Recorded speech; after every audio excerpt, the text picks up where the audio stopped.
j'ai un appel particulier à faire pour un matériel très particulier, mais qui peut rendre de grands services. En fait, il s'agit d'un kit mobile pour dentiste qui est composé d'une valise tout équipée avec un siège aussi qui est pliable, le tout pouvant se transporter très facilement et qui permet de quasiment équiper un fauteuil pour le dentiste avec tous les instruments nécessaires pour pouvoir faire les soins dentaires. Ce kit mobile coûte un certain montant et l'avantage c'est qu'il peut être réutilisé pour les autres campagnes où que l'on soit. Il n'y a pas besoin d'installation spécifique, il suffit d'un endroit avec un branchement électrique et on a un cabinet quasiment dentaire.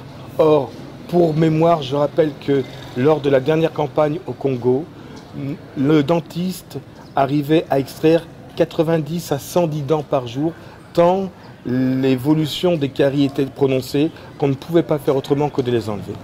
Aussi, je vous sollicite par rapport à ceux qui pourraient nous aider pour acquérir ce matériel portable et qui permet de rendre de grands services quand nous sommes en campagne, notamment dans les pays qui en ont le plus besoin et qui sont relativement défavorisés. Très bien. Et au niveau, à part ça, il n'y a pas d'autres besoins au niveau de la campagne sanitaire? Alors, il y a toujours des besoins. Les besoins humains, grâce à Dieu, sont comblés au travers d'un certain nombre de professionnels de santé qui vont nous accompagner. Il y a toujours des besoins par rapport, donc, comme je l'ai dit tout à l'heure, aux médicaments, soit sous forme de dons qui nous permettent de pouvoir les acheter à moindre prix ici, soit ceux qui ont des stocks dont ils ne savent que faire, ils peuvent nous les faire parvenir.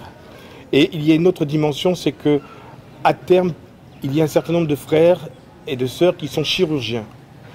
Autant sur une semaine, il est difficile de planifier les interventions, autant il est possible de se dire qu'à un moment donné, nous pourrons faire une campagne plus particulièrement ciblée sur des besoins chirurgicaux, de la petite chirurgie bien évidemment. Et il existe des fois des centres hospitaliers qui ont du matériel réformé, qui est déclassé pour nous en Occident, mais qui ici est d'une valeur inestimable. Si certains peuvent, là où ils travaillent, demander aux services chirurgicaux s'il y a du matériel déclassé et s'ils peuvent en disposer, ce serait vraiment très utile pour nous. Voilà les perspectives et les domaines dans lesquels nous avons encore besoin de votre aide. Très bien, merci docteur. Alors, comme je vous l'ai dit, au 31 janvier 2019, je vous ai annoncé par mail que nous avions déjà 6 000 €. Lorsque nous venons ici au 11 février 2019, nous avions 7 000 €. Et le docteur et moi-même, pour les besoins de la campagne, nous avons déposé 3 300 000 francs CFA, ce qui revient à peu près un peu plus de 5 000 € que nous avons déposés. Nous avons acheté, parce que c'était une obligation et nous n'avions pas le choix, il y a 4 chirurgiens dentistes qui viennent d'un autre pays, ce qui n'était pas prévu parce que nous n'avons pas trouvé. Donc ils nous ont demandé au moins de participer d'une façon minime à leur billet d'avion. Comme ils sont 3, il fallait faire un aller-retour. Donc nous avions pratiquement payé à 1 500 € de distance aller-retour leur billet d'avion. Vous voyez que nous sommes déjà à pratiquement 6 500 €. Et ce qui reste, nous avons fait des affiches. Nous avons fait 800 affiches A3 et nous avons fait 7000 billets d'invitation. Voilà ce que je voulais vous dire. Donc, ce qui veut dire qu'en réalité, au point où nous en sommes, nous n'avons plus grand-chose. Et nous espérons quand même rentrer à Paris, puisque nous avons pris des billets d'avion aller-retour. Nous récapitulons donc pour les besoins. Le docteur l'a dit tout à l'heure, nous avons besoin de 2 chaises mobiles et de 2 unités dentaires portables. Nous avons une unité dentaire qui vient avec l'un des chirurgiens. Mais ici, nous devons trouver au moins 2 chaises et une unité. Donc, au niveau de la France, de la Belgique ou d'un autre pays en Europe, comme le docteur l'a dit, si vous avez du matériel déclassé et qui peut être utile ici, ce serait une très bonne chose. Maintenant, ce qui concerne encore la campagne sanitaire, nous avons encore besoin du charbon, de l'argile, de la spiruline, nous avons besoin des tensiomètres, des glucomètres, de tous les médicaments que vous pouvez nous apporter qui concernent les 5 disciplines, c'est-à-dire la dentisterie, l'ophtalmologie, la pédiatrie, la médecine générale et la gynécologie.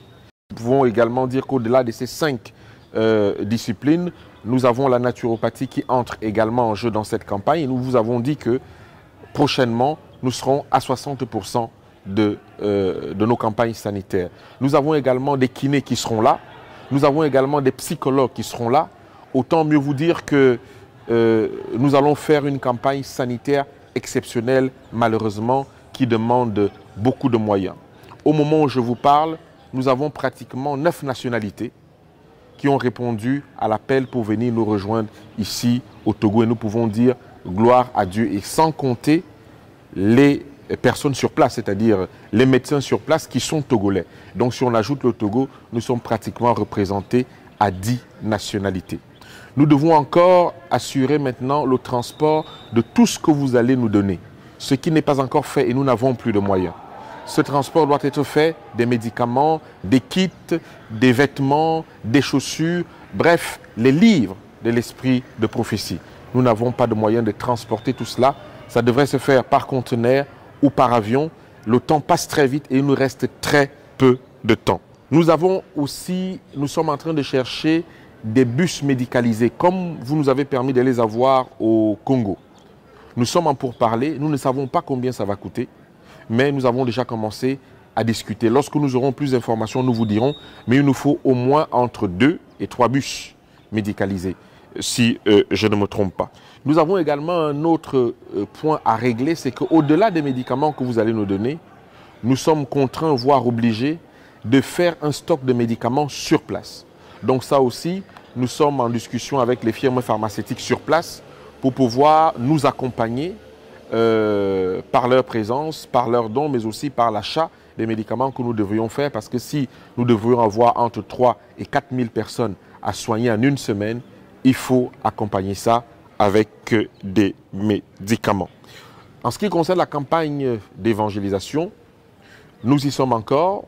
Nous avons fait un plan qui nous permet d'avoir 4 vidéoprojecteurs. Nous n'en avons que 2. Au niveau de la sonorisation aussi, nous devons régler ce souci.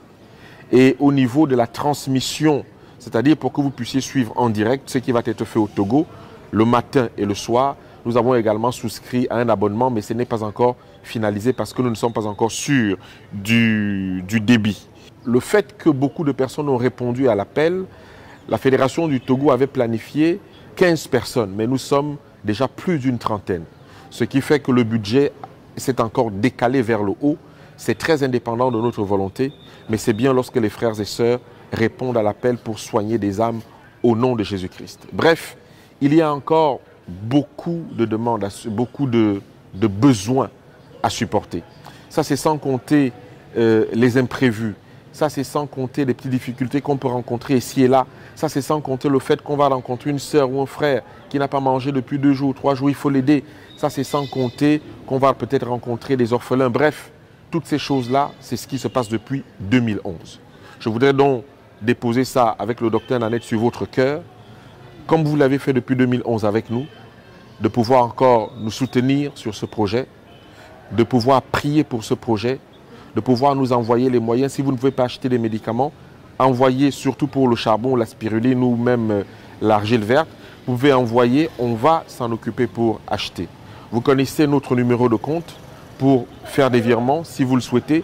Vous connaissez notre adresse postale pour envoyer vos chèques et même vos dons si vous le voulez.